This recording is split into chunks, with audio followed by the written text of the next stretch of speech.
Hello students, मैं हूँ अमन महाजन और आज हम पढ़ेंगे क्लास 12 का चैप्टर 2 सॉल्यूशन। और काफ़ी इम्पोर्टेंट चैप्टर है, तो ध्यान से इस चैप्टर को आप पूरा पढ़िएगा।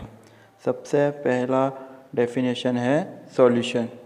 पता होना चाहिए हमको कि सॉल्यूशन है क्या। तो एक होमोजीनियस मिक्सचर ऑफ टू और more substance is called solution. Homogeneous mixture का मीनिंग क्या होता है? जो एक जैसा दिखे। फॉर एग्ज़ाम्पल, हमने जब पानी के अंदर रसना डाली तो जो भी आपके रसना या शरबत का कलर है, रेड या ऑरेंज, वो पूरे गिलास में एक जैसा दिखाई देगा। Date is called homogeneous mixture. लेकिन यदि हमने उसी ग्लास में रेड डाल दी तो ऊपर ऊपर का तो आपको वाइट दिखेगा, यानी वाटर कलर का दिखेगा, लेकिन नीचे आपको सैंड या फिर रेत दिखाई देगी। तो उसको हम बोलते हैं हेट्रोजीनियस सॉल्यूशन। तो एक होमोजीनियस मिक्सचर जिसमें दो या दो से अधिक सब्सटेंस हो, उसको बोलते हैं सॉल्यूशन। तो कहते हैं सॉल्यूशन। तो एग्जांपल है साल्ट और वाटर। जी हाँ, सबसे कॉमन एग्जांपल है। जब हम जो है पानी में नमक डालते हैं तो ये एक बन जाता है सॉल्यूशन। देखो, जो ज़्यादा मात्रा में हो, जो अधिक हो, उसको हम बोलते हैं सॉल्वेंट, और जो कम मात्रा में उसको बोलते हैं सॉल्यूट। तो वाटर हो गया है सॉल्वेंट और सॉल्ट हो गया है सॉल्यूट। तो इस टर्म का इस्तेमाल हमें बार बार याद रखना है।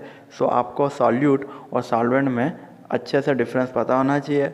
और जब भी सॉलिड बोलूँ तो आपको नमक दिखना चाहिए, और सॉल्वेंट बोलूँ तो आपको वाटर दिखाई देना चाहिए। अब हम बात करते हैं टाइप्स ऑफ सॉल्यूशन, उनके स्टेट के अकॉर्डिंग, मतलब सॉलिड है या लिक्विड है या गैस है। तो ये टाइप्स ऑफ सॉल्यूशन जो है वो 3 टाइप्स के होते हैं। पहला होता है गैसियस सॉल्यूशन। गैसियस सॉल्यूशन क्या होता है? When a gas is mixed with another gas. जब एक गैस में दूसरी गैस मिक्स कर दी जाती है, उसको हम बोलते हैं गैसियस सॉल्यूशन। तो एग्जाम्पल आपको याद रखना है एयर, बिकॉज एयर में बहुत सारी गैसेस है, जैसे nitrogen, oxygen, carbon dioxide, organ, ETC। दूसरा है liquid solution. When a solid, liquid और gas mixed in liquid.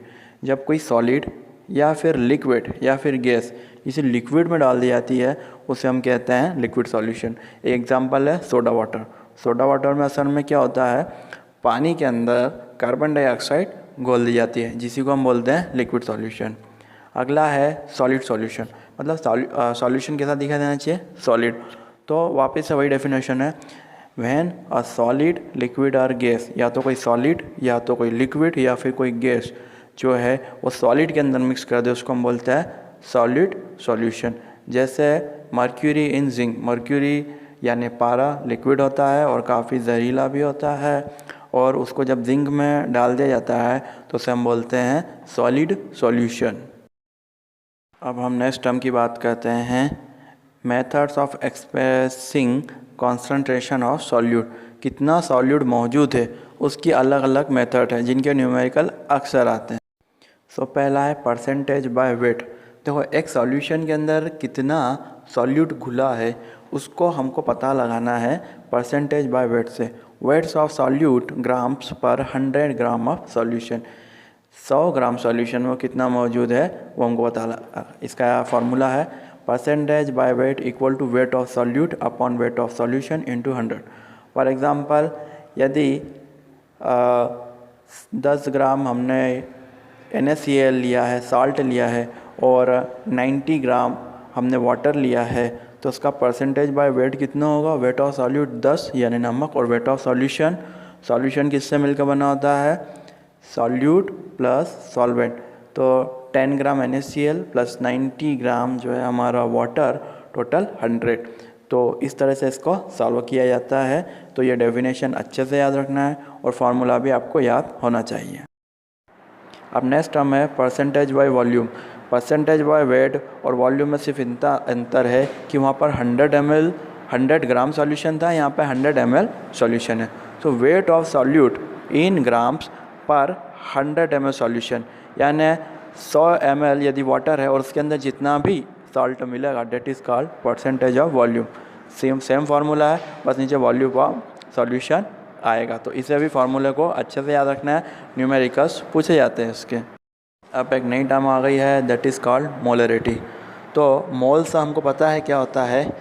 Moles, 1 moles means होता है 6.022 × 10⁻23। जैसे एक दर्जन में 12 होता है, एक सेंचुरी में 100 होता है, वैसे 1 मोल्स में इतने पार्टिकल होते हैं। तो मोलरिटी क्या होगा, number of moles of solute के moles dissolve in 1 litre of solution, 1 litre solution में कितने मोल्स हमको मिलेंगे, डेट इज़ कॉल्ड मोलरिटी। देखो LAR आपको दिख रहा है तो आपको उससे लीटर अच्छे से आइडेंटिफाई करना है, बिकॉज एक और टर्म आएगी जो आपको कंफ्यूज करेगी। तो मोलर में L और R आ रहा है और लीटर में भी L और R आ रहा है। तो molarity equal two moles upon volume of solution. अगला टर्म है मोलैलिटी। देखिए अभी मोलरिटी पढ़ा था, आप पढ़ेंगे अब मोलैलिटी। थोड़ा सा अंतर है, ध्यान से समझिएगा इसको। Number of moles of solute dissolved in 1 kilogram of solvent. Solvent मान लीजिए 1 किलोग्राम पानी है आपके पास, ठीक है, उसके अंदर जो भी नमक आप डालते हैं उसे हम बोलते हैं मोलैलिटी। तो number of moles of solute dissolved in 1 kilogram of solvent. So molarity और मोलरिटी में दोनों में आपको डिफरेंस अब आ गया होगा, बिकॉज मोलर में 1 लीटर था वो भी सॉल्यूशन था, और मोलैलिटी था जिसमें 1 किलोग्राम सॉल्वेंट था। फार्मूला वही, moles upon mass of solvent. इसका डिफरेंस स्टेट बोर्ड में बहुत बार पूछा गया है और CBSE में भी पूछा जाता है, जिसको मैं लास्ट में बताऊंगा आपको। नेक्स्ट है नॉर्मलिटी। देखो नॉर्मलिटी थोड़ा सा एक अलग टर्म है, इसको हम प्रैक्टिकली समझते क्या होगा। फॉर एग्ज़ाम्पल आपके पास 100 ml सॉल्ट है, 100 ml वाटर है, और उसमें यदि 4 ग्राम साल्ट डिसॉल्व है, 200 ग्राम में कितना साल्ट होगा, 8 ग्राम। 300 ग्राम में कितना साल्ट होगा, 12 ग्राम। इसी तरह 1 लीटर में कितना होगा, 1 लीटर में तो 1000 ml, तो 100 ml में जब 4 ग्राम है तो 1000 ml में जो होगा वो होगा 40 ग्राम्स।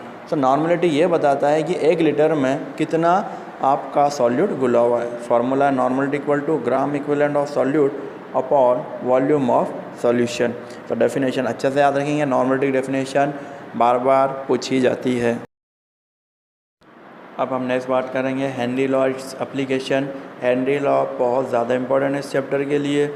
सो हेनरी लॉ क्या होता है समझते हैं। At a constant temperature the solubility of gas in a liquid, कोई गैस लिक्विड में घुलेगी, it's directly proportional to pressure of gas. आप कितने प्रेशर से उस गैस को डालते हैं। हमने सोडा पिया है अपने मार्केट में, तो बहुत ही प्रेशर से जो है डालता है। कारण क्या है कि जो भी लिक्विड है उसके अंदर गैस आसानी से घुल जाए।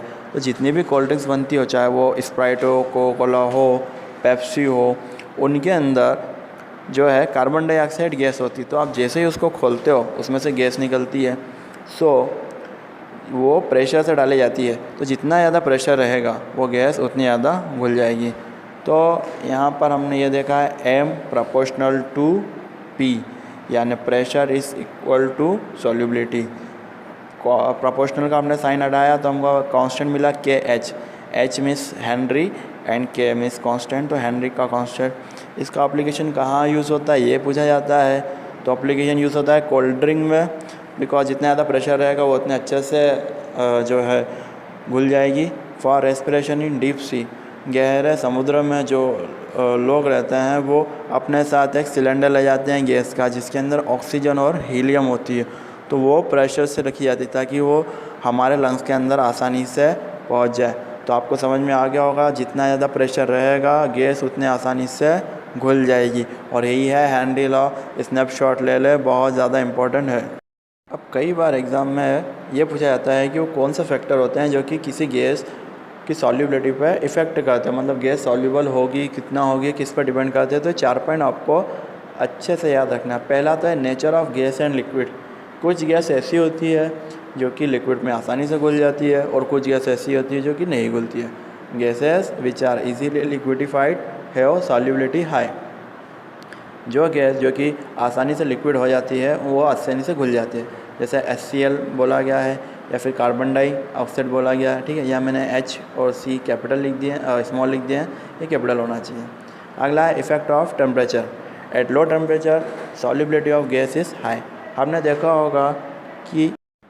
देखा है कि कोल्ड ड्रिंक जो है उसको फ्रीज़ में रखा जाता है, या हमारे स्प्रे भी जो है उनको भी जो है फ्रीज़ में या ठंडी जगह पर रखा जाता है। कारण क्या है, यदि हम ठंडी जगह पे नहीं रखेंगे तो उसकी गैस निकल जाएगी। So effect of temperature, at low temperature solubility is gas high. So कम टेम्परेचर पे सॉल्युबिलिटी जो है गैस की वो बहुत ज़्यादा रहती है। इफ़ेक्ट ऑफ प्रेशर, जितना ज़्यादा प्रेशर देंगे, अभी हमने हेनरी लॉ पढ़ ही लिया है। Effect of pressure, solubility of gas is liquid increase on increasing pressure. जितना ज़्यादा प्रेशर देंगे लिक्विड में आसानी से वो घुल जाएगी। लास्ट पॉइंट है इफ़ेक्ट ऑफ इम्प्योरिटी। यदि इम्प्योरिटी हम डाल देंगे तो वो सतह पर इकट्ठी हो जाएगी, जिसके कारण वो गैस को अंदर जाने नहीं देगी। So in the presence of impurity solubility of gas in liquid decreases. तो लिक्विड आसानी से गैस जो है वो लिक्विड के अंदर नहीं डिसॉल्व होगी। फॉर एग्ज़ाम्पल हम एक प्योर वाटर लेते हैं, उसके अंदर गैस डालते हैं तो वो घुल जाती है। लेकिन हमने एक ऐसा वाटर ले लिया जिसके अंदर हमने NaCl डाल दिया है, इम्प्योरिटी डाल दी है, तो NaCl ऊपर की लेयर इकट्ठा हो जाएगा सोडियम और क्लोराइड का है, और वो गैस को अंदर जाने से रोकेंगे। तो काफ़ी सिंपल है, इन सारे टर्म्स को आपको मन में ही रिवाइज करना है और याद रखना है। अगला क्वेश्चन बहुत बार पूछा गया है, difference between molarity and molality. Difference between molarity and molality, तो LR दिखा है मीन्स लीटर में बात होगी। It is related to volume of solution, कितना सॉल्यूशन का वॉल्यूम है उस पर डिपेंड करेगा, बिकॉज लीटर है तो लीटर में वॉल्यूम ही होता है। It is related to mass of solvent, तो मोलैलिटी में हम सॉल्वेंट का मास देखते हैं। Weight of solvent has no importance, because हम सॉल्यूशन की बात कर रहे हैं तो सॉल्वेंट का हमको कोई इम्पोर्टेंस ही नहीं है। Wait of solvent has importance because उसी में देख रहे हैं। चेंजेस ऑन चेंजिंग टेम्परेचर, देखो यदि टेम्परेचर बदला तो मोलैलिटी बदलेगी। यह क्वेश्चन नीट में और मेंस में पूछा गया क्वेश्चन है, क्योंकि ये सॉल्यूशन की बात कर रहा है। जब टेम्परेचर ज़्यादा करेंगे तो कुछ सॉल्यूशन उड़ जाएगा, इस कारण से मोलैलिटी भी चेंज हो जाएगी। नॉट इफेक्टेड बाय टेम्परेचर, इसमें टेम्परेचर कोई इफेक्ट नहीं पड़ता है। इसकी यूनिट क्या होती है? मोल पर लीटर, बिकॉज मोलैलिटी है। एंड इसकी यूनिट क्या है? मोल पर kg। आई होप आपको ये समझ में आ गया होगा। अब आप इसका पार्ट 2 भी देखेंगे, जिससे चैप्टर के सारे इंपॉर्टेंट क्वेश्चन कवर हो जाएंगे।